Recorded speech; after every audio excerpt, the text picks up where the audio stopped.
BJP বিধায়ক শঙ্কর ঘোষ রয়েছেন, আপনাকে স্বাগত রিপাবলিক বাংলায়। যেভাবে গতকাল যাদবপুর বিশ্ববিদ্যালয়ের ভেতরে একেবারে রেজিস্ট্রারের সামনে আমাদের রিপাবলিকের দুই প্রতিনিধিকে মারধর করা হলো, সেই ছবিটা পুরো দেশ দেখেছে, কিন্তু যাদবপুর বিশ্ববিদ্যালয় কর্তৃপক্ষ বা এই রাজ্যের পুলিশ প্রশাসন তারা যেন দেখেও কোনো কিছু দেখতে পাননি। তারা কোনো স্টেপ নেওয়া তো দূরের কথা, এই ঘটনা ঘটার 2 ঘন্টা পর পুলিশ সেখানে পৌঁছলো, আর বিশ্ববিদ্যালয় কর্তৃপক্ষ তারা তো কোনো পদক্ষেপই নিল না, উল্টে তাদের সামনেই রিপাবলিকের প্রতিনিধিদের মারধর পর্যন্ত করা হলো।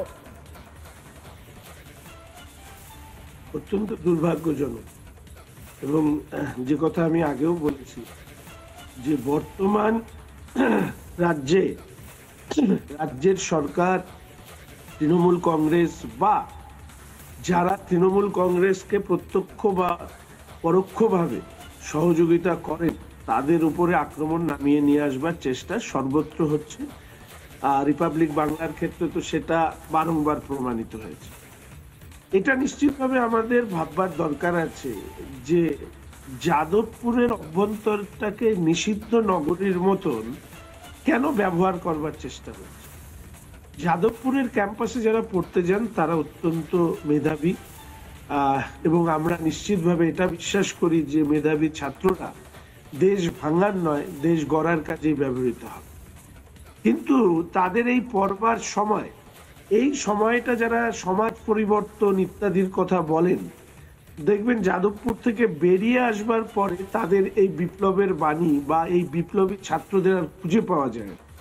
তাহলে এই সময়টাকে ছাত্রছাত্রীদের ব্যবহার করা, এর আগেও আমি বলেছি যে যাদবপুরের অভ্যন্তরে ডিপ স্টেটের টাকা হোক, ইসলামিক টেররিস্টদের টাকা হোক, প্রত্যক্ষ বা পরোক্ষভাবে কারা এদেরকে পাম্প করছে, আরবান নকশাল তারা কিভাবে এদেরকে বুস্ট করছে, মূলত এই সবটাই একটাই লক্ষ্যে, সেটা হচ্ছে ভারতবর্ষের অভ্যন্তরীণ সুরক্ষা, স্টেবিলিটি।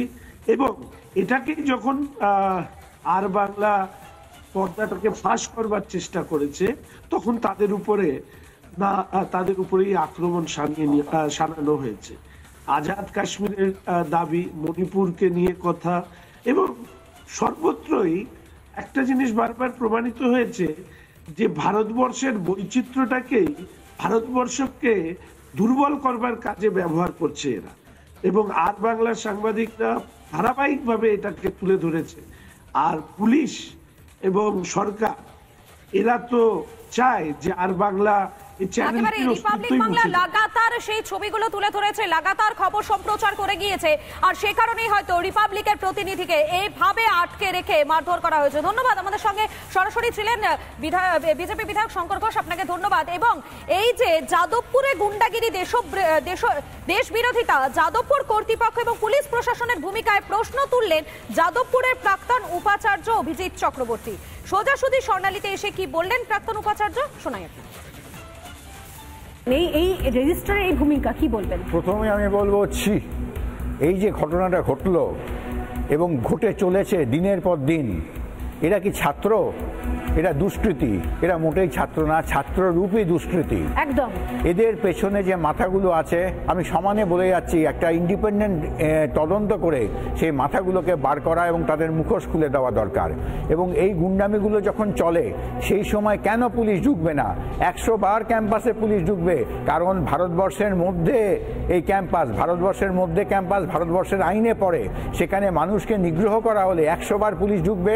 এবং এই যারা নিগ্রহ করছে, যারা ছাত্ররূপী দুষ্কৃতী, তাদের কি ফ্যামিলিতে কেউ নেই? তাদের বাবা মা নেই? তাদের বাবা মা কি শিক্ষা দিয়েছে ছেলে মেয়েকে? আমি তো এই অভিভাবকদের সরাসরি জিজ্ঞাসা করব যে কি শিক্ষা দিয়েছেন ছেলে মেয়েদের, এখানে গুন্ডাবাজি করতে এসছে। আর আপনারা বলছেন যে কোনো লোকের কাছে বা কোনো টিচারের কাছে আমি শুনেছি নাকি মেধাবী। আমি ধিক্কার জানাচ্ছি এই মেধাকে। এই মেধা আমাদের দেশে দরকার নেই, এই মেধার আমাদের দেশে দরকার নেই। এই মেধা চলে যাক প্যালেস্তাইন, এই মেধা চলে যাক পাকিস্তান, এই মেধা চলে যাক বাংলাদেশ। আমাদের দেশে এই মেধার দরকার নেই। আমাদের দেশে যে মেধার, যার নিজের দেশের প্রতি শ্রদ্ধা নেই, নিজের গণতন্ত্রের প্রতি শ্রদ্ধা নেই, সেই মেধা আমাদের দেশে দরকার নেই। অ্যাবসলিউটলি, এই মেধা সত্যি দরকার নেই। নাম হচ্ছে ইন্দোল মজুমদার, এ থাকে স্পেনে। এ হচ্ছে নেতৃত্ব দেয়। এর যারা অনুগামী, এর যারা হচ্ছে বাহিনী, তারা নেমে অর্গানাইজড হইতে সরাসরি রিপাবলিককে আক্রমণ করেছে।